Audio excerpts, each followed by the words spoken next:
कभी कभी हम सोकर उठते हैं तो उसके बाद भी हमारा मन नहीं करता है काम करने का। शरीर में आलस सा रहता है, लगता है आज कोई काम नहीं करना है, पर काम तो करना ही पड़ेगा। तो इसके लिए आपको मैं बताती हूँ आपको क्या करना पड़ेगा। आपको अपनी घड़ी में सिर्फ 1 घंटे का टाइमर लगाना है। इन 1 घंटे में आप जितना काम कर सकते हैं सिर्फ आपको उतना ही करना है, क्योंकि आप इससे ज़्यादा करोगे तो इसका मतलब आप डेली में जितना काम करते हो उतना ही आपको करना पड़ेगा। पर हमारा तो आज मन नहीं है काम करने का। इसके लिए आपको सिंपल एक है कि सिर्फ 1 ही घंटा आपको अपने पूरे दिन में से काम के लिए निकालना है। जब आप देखोगे हमारा घर तो पूरा फैला पड़ा हुआ है, इसकी शुरुआत हम कहाँ से करें, के लिए आप अपना ड्राइंग रूम सबसे पहले चुन सकते हैं। वैसे तो मैं हमेशा अपनी क्लीनिंग की शुरुआत बेडरूम से करती हूँ, बट आज मैंने ड्राइंग रूम को चुना है। सबसे पहले आप अपने लिविंग रूम के सारी विंडो दरवाजे उनको खोल दीजिए और एक अच्छी सी धूप अंदर आने दीजिए, क्योंकि ये धूप आने से हमारे घर में पॉजिटिव एनर्जी आती है। इसके बाद आप देख सकते हैं कि आपके घर की जो नेगेटिव एनर्जी है वो बाहर निकल जाएगी और आपके शरीर में भी एक पॉजिटिव एनर्जी आने लगेगी। वैसे भी कहा जाता है धूप का आना तो घर में शुभ होता है, तो इस शुभ काम को हम क्यों ना करें। सिर्फ आधा घंटे के लिए ही सही आप अपने रूम के सारे खिड़की और दरवाजे खोल दीजिए और फ्रेश एयर को अंदर आने दीजिए। सबसे ज़्यादा अपने दिन का समय हम लिविंग रूम में ही निकालते हैं। अगर इसके अंदर ही हम पॉजिटिव एनर्जी भर देंगे तो हमारा काम करने में भी मन लगेगा और हमारा 1 घंटा जो काम के लिए हमने निकाला है पता नहीं चलेगा कि कैसे निकल गया। अगर आपको और भी ज़्यादा अपने काम में मन लगाना है, बहुत ज़्यादा बोर हो रहा है, तो आप टीवी पर कोई भी अच्छे गाने जो आप सुनना पसंद करते हैं, पुराने हो या नए गाने हो, तो वो गाने आप लगा लीजिए, जिससे आपका माइंड भी फ्रेश रहेगा और आप अपने आप को अच्छा महसूस कराने के लिए इन गानों को सुन सकते हैं। गाइस, आपको साफ सफाई के साथ साथ आपके माइंड में एक चीज़ का और ध्यान रखना होगा, वो है लंच के बारे में। आपको झटपट बनने वाला लंच इस समय बनाना है, क्योंकि हमारे शरीर में इस समय अभी भी आलस भरा हुआ है। तो मैं बोलूँगी आप दाल चावल जैसे शॉर्ट जो कम समय लेती हैं ऐसे खाने को ही आज प्रेफरेंस दें। जैसे कि आप दाल बनाने के लिए गैस पर चढ़ा दें और एक पतीले में आप चावल चढ़ा दें, जिससे ये तब तक रेडी होंगे, तब तक हम अपने लिविंग रूम को क्लीन कर लेंगे। तो सबसे पहले मैं अपना इंट्रोडक्शन दे देती हूँ आपको। हेलो गाइस, नमस्ते। मैं एकता स्वागत करती हूँ अपने YouTube channel Kitchen and Home Organise Idea में, जहाँ हम बात करते हैं ऐसे ट्रिक्स एंड टिप्स की जो आपके काम को आसान तो बनाते हैं, इवन आपके घर को नीट क्लीन और ऑर्गेनाइज रखने में आपकी बहुत ज़्यादा हेल्प करते हैं।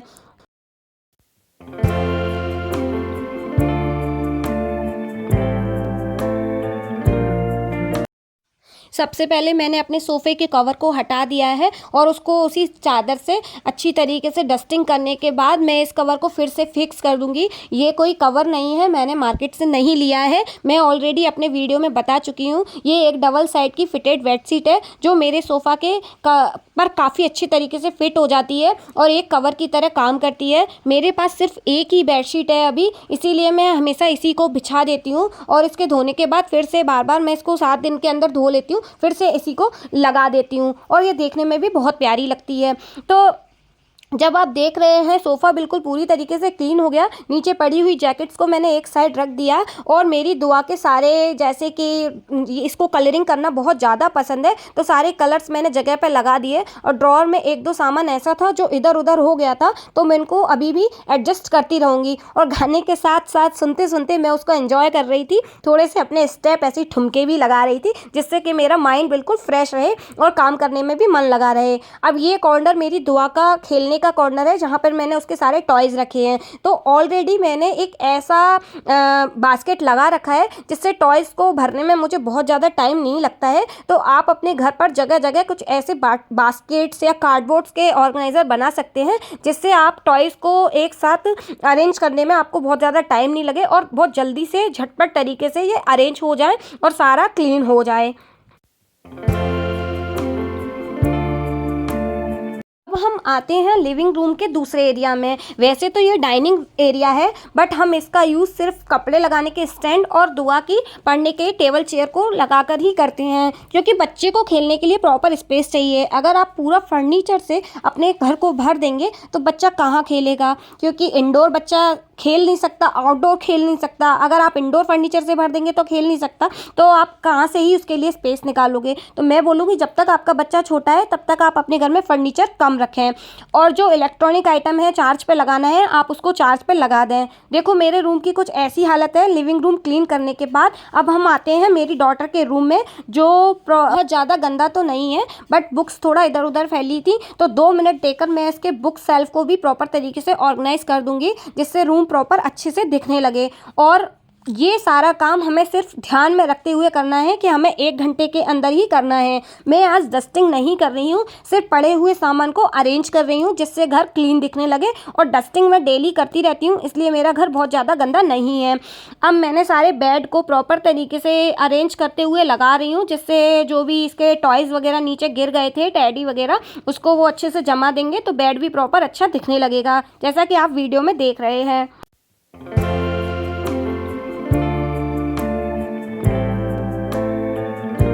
भगवान के कुछ फूल और पूजा का कुछ सामान ऐसे निकला हुआ था, इसको मैं एक डिस्पोजेबल ग्लास में रख देती हूँ, जिससे जब भी मुझे सिराना होगा उसको मैं बाद में सिरा दूंगी। बट ये प्लेट काफ़ी दिन से यहीं पड़ी हुई थी, जिसकी वजह से ये अच्छी नहीं लग रही थी, तो मैंने इसको पूजा वाली अलमारी में ही सेट कर दिया है। बाद में इसको निकाल के सिरा दूंगी। ये मेरा छोटे से मंदिर का छोटा सा व्यू है जो मैं आपको दे रही हूँ।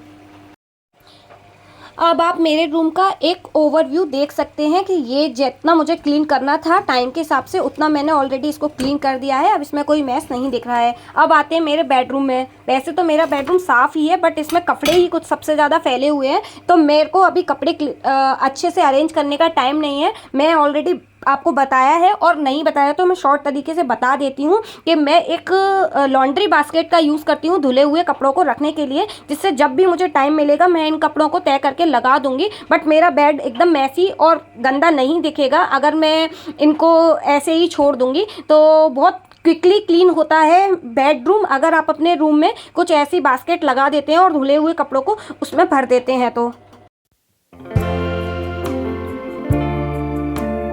ये टॉवल और स्वेटर हैं जो मुझे स्टैंड पर सुखाने जाना है, तो मैं उनको सुखाने के लिए बाहर जा रही हूँ। और आके मैं अपने इसमें ब्लैंकेट्स को, धोने वाली चीज़ों को फेंकती जा रही हूँ बाहर बाथरूम में, और ब्लैंकेट्स को अपने जहाँ मैं रखती हूँ उसका जो प्रॉपर स्पेस है वहाँ मैं रख रही हूँ, जिससे ये पूरा क्लीन होने वाला है। फिर मुझे याद आया कि बेडशीट को भी काफ़ी दिन हो गए हैं, 8 से 10 दिन तो हो ही गए हैं बिछाए हुए, तो मैंने सोचा क्यों ना इसको भी चेंज कर दूँ। तो लगे हाथ में अपनी बेडशीट को भी चेंज कर रही हूँ, जिससे कि मेरा बेड एकदम से प्रॉपर काफ़ी दिन के लिए मेरे को इसको देखने की ज़रूरत नहीं रहेगी और प्रॉपर अरेंज हो जाएगा।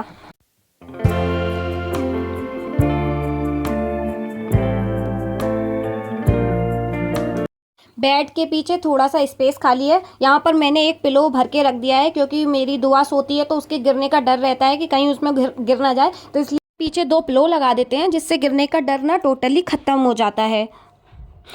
लोगों के यहाँ पे डंपिंग एरिया के लिए डाइनिंग टेबल होती है, बट मेरे यहाँ ड्रेसिंग एरिया है, क्योंकि यही सबसे बड़ा एरिया है प्लेन सरफेस, जहाँ पर हम कोई भी सामान डंप करते जाते हैं। बाहर से आया कोई पार्स है कुछ भी है सो डंप करते जाते हैं। तो इसको क्लीन करने में मुझे थोड़ा सा टाइम एक्स्ट्रा लगता है, क्योंकि छोटे छोटे सामान यहाँ इकट्ठा हो जाता है, रबर बैंड्स, क्लीन कप्स, बहुत सारी चीज़ें यहाँ इकट्ठा हो जाती हैं, तो उसको निकाल के रखना और क्लीन करना थोड़ा सा टाइम टेकिंग होता है। बट ये सरफेस एरिया भी मैंने क्लीन कर दिया है। फाइनली 10 मिनट लगाने के बाद मेरा बेडरूम भी प्रॉपर तरीके से ऑर्गेनाइज हो चुका है। अब बारी आती है किचन की। किचन की सफाई, इतना सारा सामान किचन में फैला हुआ है, क्योंकि इसमें नाश्ता बना है, खाना बना है, लंच रेडी किया गया है, तो किचन इतना फैलना तो ज़रूरी था ही। किचन का बहुत सारा सामान फैला हुआ है, लेकिन आपको मैं बता दूं कि इसको साफ़ करने में मुझे 10 मिनट लेना है, इससे ज़्यादा मैं अपने टाइम नहीं दूंगी किचन में। आप घड़ी में देख लीजिए और लगातार 10 मिनट आप किचन में क्लीनिंग कर लेंगे, आपका आधे से ज़्यादा किचन पूरा क्लीन हो जाएगा।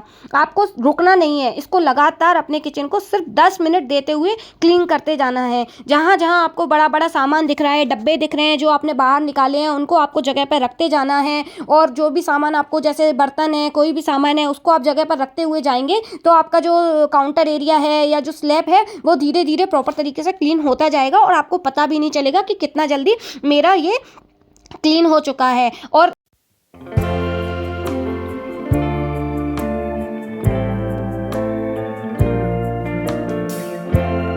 मेरे पास टाइम बचा हुआ था उन्हीं 1 घंटे में से, इसीलिए मैं ये बर्तन भी क्लीन कर रही हूँ। अगर आपके पास नहीं है टाइम, आपने थोड़ा सा, सबके काम करने की स्पीड अलग होती है, तो आप बर्तन को अभी स्किप कर सकते हैं और थोड़ा टाइम लेकर रेस्ट करके आप अपने बर्तन क्लीन कर सकते हैं। बट किचन को आप प्रॉपर तरीके से अरेंज कर देंगे तो आपका किचन और घर प्रॉपर तरीके से क्लीन हो जाएगा।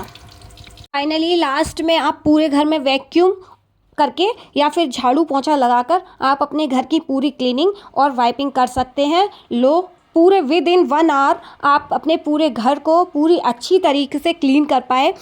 तो गाइज़, इस तरीके से स्टेप बाय स्टेप आप अपने घर को क्लीन करेंगे, ट्रस्ट मी, आपका घर साफ़ रहेगा। और सिर्फ 1 घंटा देना है आपको अपने घर को। जिस दिन आलस है उस दिन सिर्फ 1 घंटा, जिस दिन आलस नहीं है उस दिन आधा घंटा और देकर थोड़ा सा अगर आप डस्टिंग कर लेंगे तो घर पूरी तरीके से क्लीन हो जाएगा। आशा करती हूँ आपको आज का ये वीडियो पसंद आया होगा और आपके लिए मोटिवेशनल भी रहा होगा। इस वीडियो के देख के आपको कुछ ना कुछ तो ज़रूर सीखने मिला होगा। सो गाइस, वीडियो थोड़ा भी अच्छा लगा हो तो लाइक एंड सब्सक्राइब करना बिल्कुल ना भूलना और प्रेस आइकन दबा देना, जिससे मेरे वीडियोज़ आपको मिलते रहें। Thank you so much for watching. Bye bye. आप देख सकते हैं 15 मिनट फिर भी बचे हुए हैं मेरे। Bye bye. Thank you. Take care.